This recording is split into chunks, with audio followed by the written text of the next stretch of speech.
Hello, my name is Masumi Rostad, and I'm a viola professor at the Eastman School of Music here in Rochester, New York. This pandemic has presented us with so many unprecedented challenges. One of the biggest questions I have is, how does a higher education institution that specializes in music deal with COVID? Music is taught one-on-one through direct personal interaction. And one of the greatest things about music is collaboration, rehearsing together, working together, and playing together. So come along with me in this series of videos as I attempt to address these questions, and hopefully we'll learn some things and maybe even come up with some answers.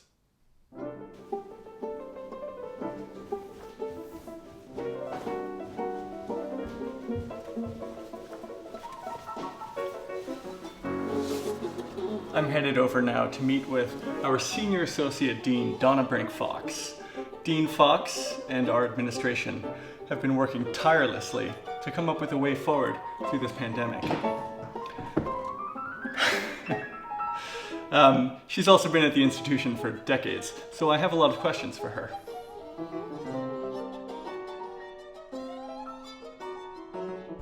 So one of the things that I've really treasured about being at Eastman is this kind of sense of interconnectedness. The Eastman Theatre building was erected for the enrichment of community life. That's up at the top of the building. And those are actually words from Rush Reese, who was president at the time, president of the university at the time the building was built by George Eastman. So the idea was this was a place for all of Rochester to come. Yeah. And George Eastman had this idea that he would show silent movies in 1921. So the Eastman Theatre building was a movie house, show silent movies accompanied by an orchestra. And when the movie finished, you had an audience and you had an orchestra, so then you would have an orchestra concert attached to the silent movie. He wanted people to learn about music. So this has always been a place for the community to come to be educated about music and to have this exchange of, what goes on in our buildings and what goes on in the community. It's been since March 12th, I think, when school stopped. So can you tell me a little bit about what you've been up to? The week of March 12 was part of our spring break, and that was the time when we recognized that students would not be able to come back to campus and that we were going to have to finish the spring semester in a totally different way. And that included not being able to have in-person instruction. And for a music school, that's a big challenge because so much of what we do is face-to-face, in-person music making. So to shut down the operation and transform it into an online institution overnight meant that we had to make some choices about what we could legitimately continue and what we actually had to stop offering. So the first order of business was how to finish out the semester. Yeah, we had 7 more weeks, I think, of instruction. How do we transform what is a bustling, busy hub of music making into a distanced kind of learning institution? Yeah. As we moved into late April and early May, conversations began about scenario planning. That word came up everywhere, scenario planning. What are we going to do about the fall semester? Yeah. And there were like 15 different options in terms of when to start, how to bring the students back, whether to bring the students back, how to shape the schedule. Our decision at that time in May, early June, was that we wanted to prioritize music making experiences for coming back. So as a music school situated within a university, we have the advantages of university experts on many aspects of the whole coronavirus situation, including the medical center, the University of Rochester Medical Center, being attached to our university. So early on, we had a great deal of really intensive medical advice about how to deal with the immediate situation, and that's why we were so quickly here in Rochester able to develop the protocols and the distancing that has allowed us to actually be one of the communities that has done really, really well in the face of the coronavirus. Yeah, the numbers look really good. So when was the last time that you were in the building? Well, actually, I was in the building in early June. I left the building on March 22. Okay. That's a Sunday.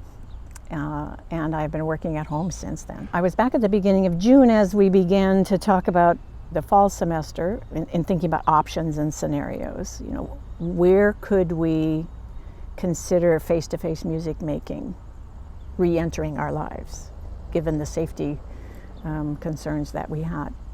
And we were primarily advised by Dr. Ralph Manchester, who's the Vice President for Health Services at the University of Rochester, and he's also the Eastman physician. He's head of University Health Services that governs all of the options for the students at the whole university, but he's very closely tied to us. He is the immediate past president of the Performing Arts Medicine Association and has been very closely attached to studies of musicians and caring for musicians. Been very involved in the recent Eastman Performing Arts Medicine initiative that we have with the medical center. So he's been a great resource. He has been an immediate responder. Yeah. When first responder when we have a question, he's right there to give us the answers that he can, because he will always say, we have to follow the science.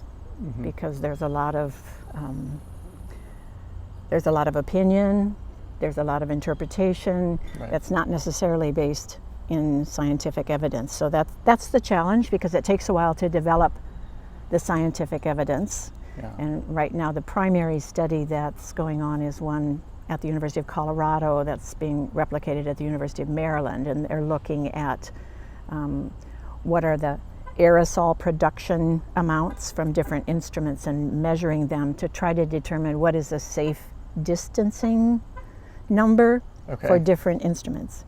So you've been learning about aspects of music making that you never thought you would ever get into. The engineering part of this, I mean, when I was younger, I was an organist, so the mechanics of being an organist, involve a lot of air, but it's not always air that you see or feel, and I've sung in choirs for years, so as a singer you recognize that the air lingers in the environment, it lingers in the space, and so as the aerosols fall, they'll fall to the floor.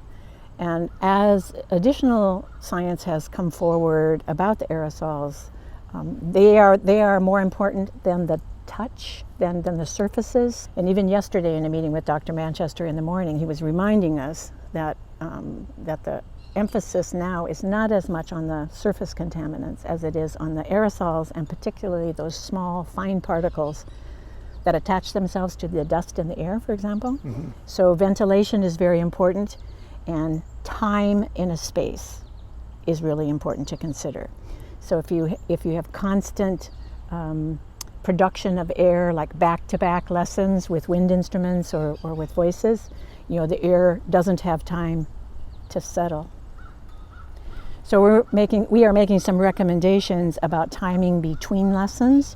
That if you have a lesson that is 50 minutes or 1 hour, that you would have a 30-minute dark time in the room, and then another hour lesson, and then another 30-minute dark time. We're doing the same in the practice rooms. So we're making a practice schedule that involves a 2-hour block for practice and a 30-minute dark time, and then a 2-hour block for practice and a 30-minute dark time. And students will have to reserve their practice spaces. I'm sort of overwhelmed kind of hearing all of this information. My question is, are you scared about what's going to happen? I mean, there are so many unknowns. I think I'm not afraid. I am hopeful that students will adhere to the expectations that we've put in place. And the rules are basically wear a mask and keep your social distance. Those are the two most important pillars.